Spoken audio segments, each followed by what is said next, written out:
మీ business ఏదైనా మీ ఊర్లో promotion చేయాలంటే అది సుమన్ టీవీతోనే సాధ్యం. ఇప్పుడే సంప్రదించండి. అందరికీ జై భీమ్.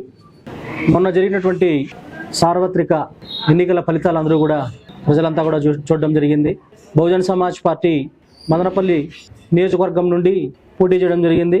ఈ నేపథ్యంలోనే బహుజన సమాజ్ పార్టీకి అసెంబ్లీ అదేవిధంగా పార్లమెంటు రెండింటికి పోటీ చేసిన నేపథ్యంలో బహుజన సమాజం చాలా వరకు పార్లమెంటుకి సంబంధించిన మొదటి ఓటుని ఎక్కువ వినియోగించుకోవడం వలన ఎక్కువ శాతం అసెంబ్లీ కంటే కూడా మదనపల్లి నియోజకవర్గంలో పార్లమెంటుకి ఎక్కువ ఓట్లు పడడం జరిగింది. అదేవిధంగా అనుకున్న స్థాయిలో ఓట్లు రానందున కొంత ఓట్లలో వెనకబడ్డాము అనే విషయాన్ని మాత్రం ఖచ్చితంగా నేను ఈ సందర్భంగా ఒప్పుకుంటా ఉన్నాము.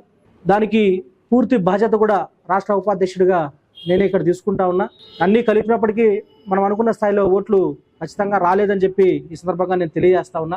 దాంట్లో ఎక్కడ కూడా వెనకడికి వేసేదేం లేదు. కానీ బహుజన సమాజ్ పార్టీ మదనపల్లి నియోజకవర్గంలో ఏనుగు గుర్తుని తీసుకొని పోవడంలో కానీ అదేవిధంగా ఏదైతే బాబాసాహెబ్ అంబేద్కర్ ఐడియాలజీని కాంశీరామ్ గారి పని విధానాన్ని జనాల్లోకి తీసుకొని పోవడంలో మాత్రం ఖచ్చితంగా మేము సక్సెస్ అయినామనే మేమంతా కూడా భావిస్తూ ఉన్నాం. ఒక టీం వర్క్ చేయడం జరిగింది. ఇక్కడ బహుజన సమాజ్ పార్టీకి మదనపల్లి నియోజకవర్గంలో అదేవిధంగా రాజమండ్రి పార్లమెంట్ పరిధిలో రాష్ట్ర వ్యాప్తంగా దేశవ్యాప్తంగా మరి ముఖ్యంగా మదనపల్లి నియోజకవర్గంలో బహుజన సమాజ్ పార్టీకి ఓట్లేసినటువంటి ప్రజలను కానీ పనిచేసినటువంటి మద్దతుదారులు కానీ మా టీం అందరినీ కూడా నేను వాళ్ళందరికీ కూడా ప్రత్యేకంగా ధన్యవాదాలు తెలియజేస్తా ఉన్నా, అభినందనలు కూడా తెలియజేస్తా ఉన్నా. ఇక్కడ బహుజన సమాజ్ పార్టీ నుంచి మేము చాలామంది పోటీ చేయాలంటే భయపడిపోతూ ఉంటారు. ఓటమి భయం.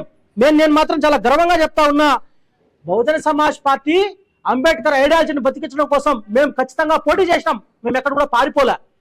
చాలా మంది పారిపోయే ఆ సంఘాలంతా పారిపోయి చాలా పార్టీల కింద చేరినారు. ప్రజలంతా కూడా గమనించినారు. ఈ ఎలక్షన్ లో ఎవరు అంబేద్కర్ ఐడియాలజీ కోసం పనిచేస్తారని చెప్పి ప్రజలంతా కూడా గమనిస్తా ఉన్నారు. మేము ఓడిపోయాం, అంతేగాని పారిపోలేదు.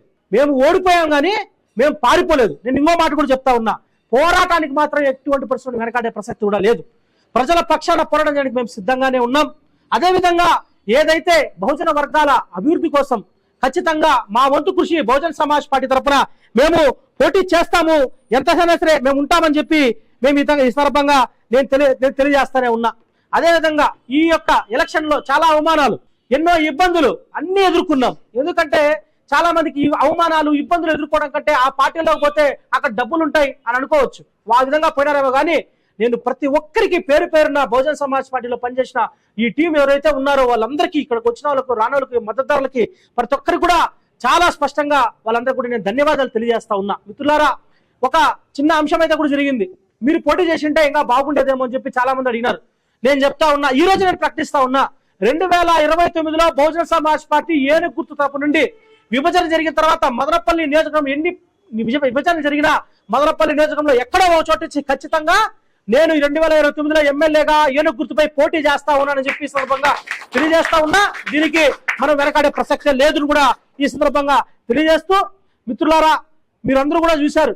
ముందే ముఖ్యంగా ఈరోజు ఆంధ్రప్రదేశ్ రాష్ట్రంలో కూటమి ప్రభుత్వం అధికారంలోకి వచ్చింది. వారికి నేను ప్రత్యేకంగా నా శుభాకాంక్షలు తెలియజేస్తా ఉన్నా. ఈ కూటమిలో ఉన్నటువంటి తెలుగుదేశం పార్టీకి కావచ్చు, జనసేన పార్టీకి కావచ్చు, అదేవిధంగా భారతీయ జనతా పార్టీకి కావచ్చు, వాళ్ళ కూటమికి నేను శుభాకాంక్షలు తెలియజేస్తూ ఒక్క మాట అయితే నేను చెప్పదలుచుకున్నా.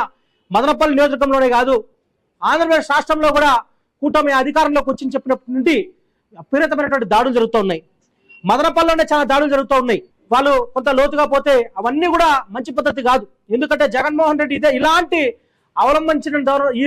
ధోరణులు అవలంబించడం వల్లనే ఆయన్ని మళ్ళా ప్రతిపక్షం అంటే ప్రతిపక్ష హోదా కూడా లేకుండా చేసిన పరిస్థితి ఆంధ్రప్రదేశ్ రాష్ట్ర ప్రజలు అందరూ కూడా చూశారు. కాబట్టి తెలుగుదేశం పార్టీ నాయకులు కూడా మీరు కొంత చిత్తశుద్ధితో ఒక బాధ్యతాయుతంగా పనిచేయాలని చెప్పి మేము కూడా పిలుపునిస్తా ఉన్నా.